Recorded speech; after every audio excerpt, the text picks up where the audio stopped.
En este video vamos a ver de manera un poquito más detallada cómo se comportan las modulaciones analógicas y digitales.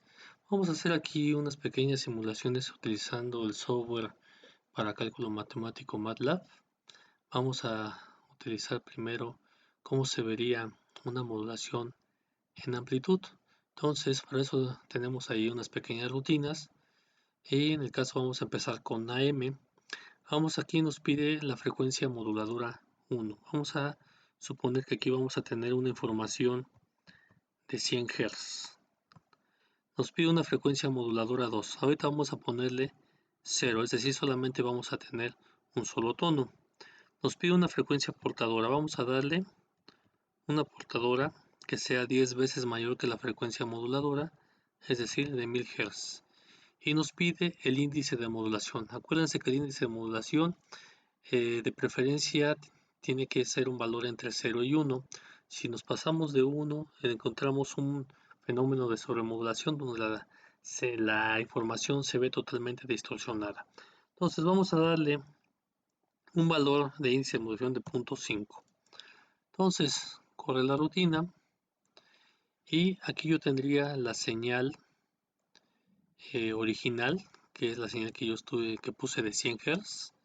Aquí yo tengo la señal portadora de 1000 Hz. Aquí yo tengo la señal modulada. Entonces, como pueden observar, la frecuencia es la misma en estos dos, pero los cambios de amplitud son proporcionales a los cambios que yo tengo en la señal moduladora.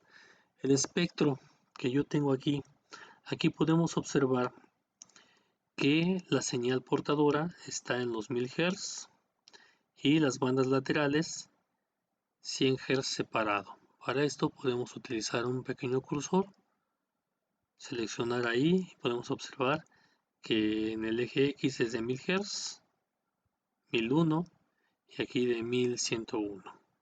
Es decir, los 100 Hz separados de la frecuencia portadora. Vamos a suponer que quiero modificar el índice. Vamos a darle ahora los mismos datos,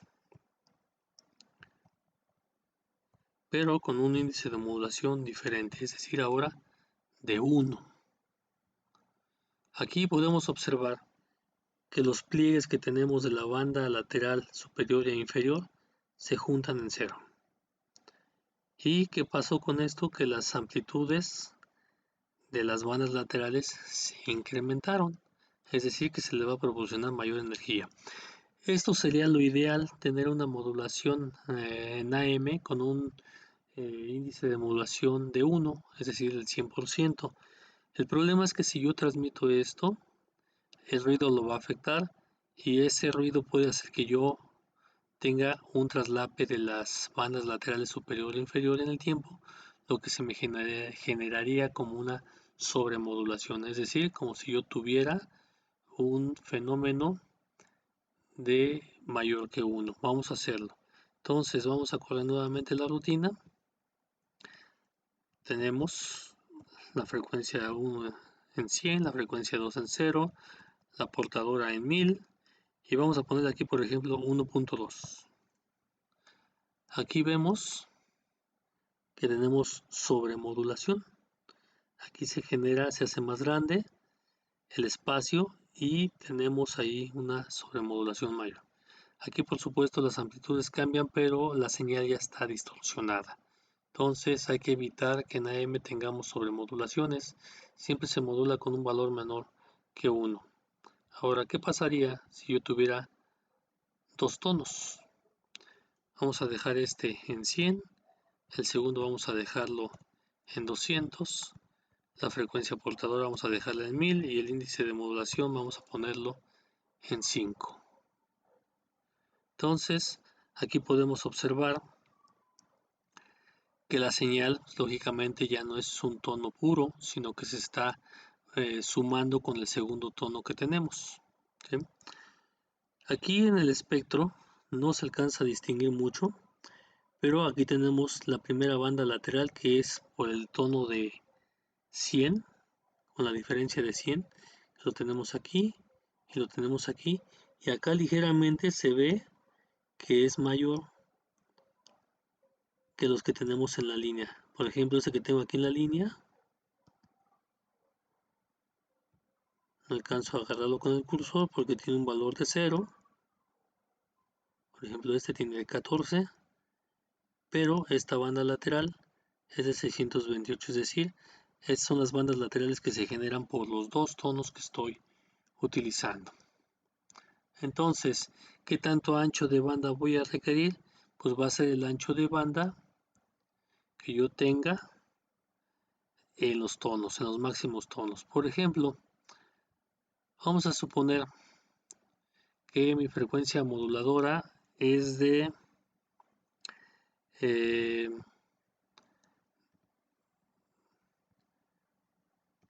de 10. Esta es de 20. Dejamos la portadora en 1000. El índice de modulación vamos a ponerlo cercano a la unidad.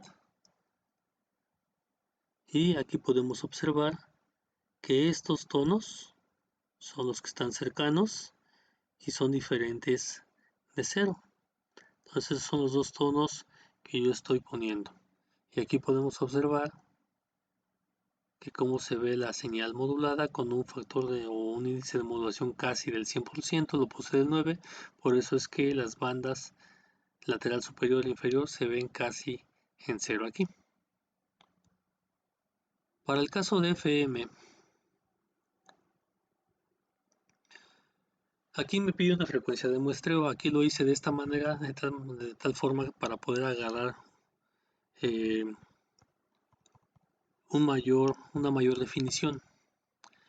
Lo voy a agarrar en 10.000 la frecuencia de muestreo. La frecuencia portadora vamos a agarrar exactamente la misma que para el caso de AM. Introduzca la duración del tiempo. Ese parámetro simplemente lo usé para hacer el spam en donde vamos a graficar.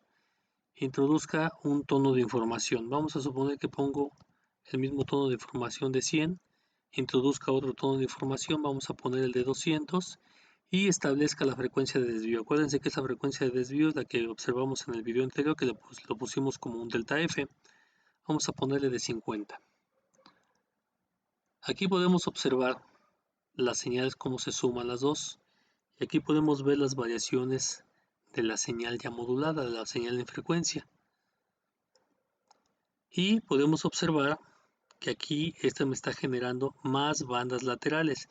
Y acuérdense que estas bandas laterales no van a depender directamente de los tonos que estamos utilizando y su separación, sino del índice de modulación y del desvío máximo de frecuencia que estamos empleando.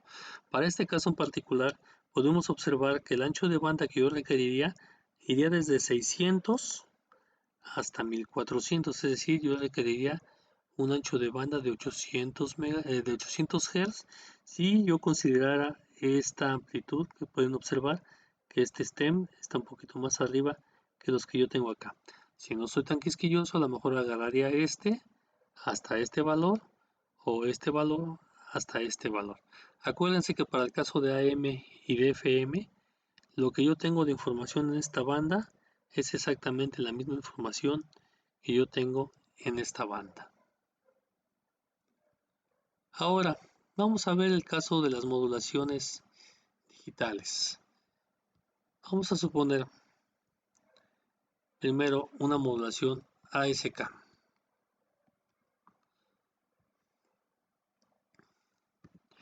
Para estas rutinas de ASK, BPSK y FSK, quiero dar las gracias a los compañeros de la página matpic.com que nos facilitaron la base del código. Hicimos algunas pequeñas modificaciones sobre este, pero la base es totalmente de estos colegas. Entonces, vamos a suponer que yo tengo una señal digital 1, 0, 1, 0, 1, 0.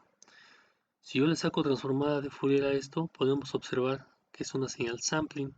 Aquí yo estoy graficando el absoluto. Entonces, yo podría ver este absoluto, si tuviera el inverso, el valor real, esto sería para abajo, ¿sí?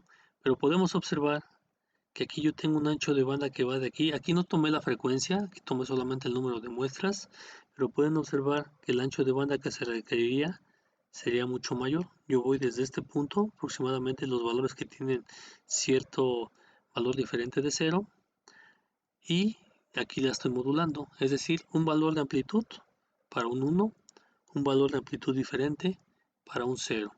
Y agregamos aquí el espectro de la señal que me está generando y podemos observar que el ancho de banda que yo requiero aquí es mucho menor que el que yo requiero acá. Aquí por supuesto no tenemos solamente una frecuencia portadora porque no estamos hablando de una transformada ideal, sino que tenemos aquí algunas discontinuidades que me generan unas nuevas componentes espectrales. Caso contrario, yo tendría solamente una componente espectral que variaría en amplitud. Entonces aquí podemos observar la ventaja de utilizar una modulación ASK que presenta un ancho de banda mucho menor que el que presentaría una señal de este estilo. Para el caso de BPSK,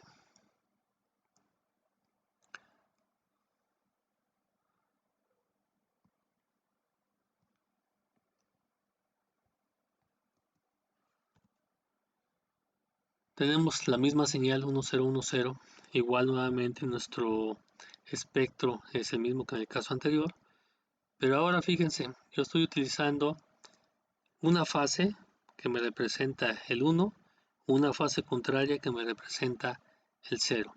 Saco la transformada de Fourier de esta señal y como pueden observar también yo requiero de un ancho de banda mucho menor que el que tengo acá. ¿Sí? Entonces esa es otra de las ventajas.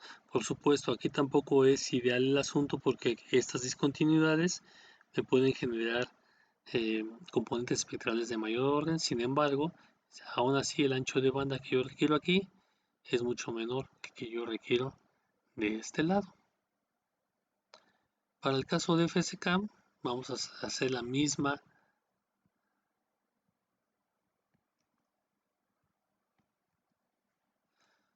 secuencia. Nuevamente el ancho de banda es grande y aquí podemos observar que el ancho de banda es pequeño en comparación a este de acá.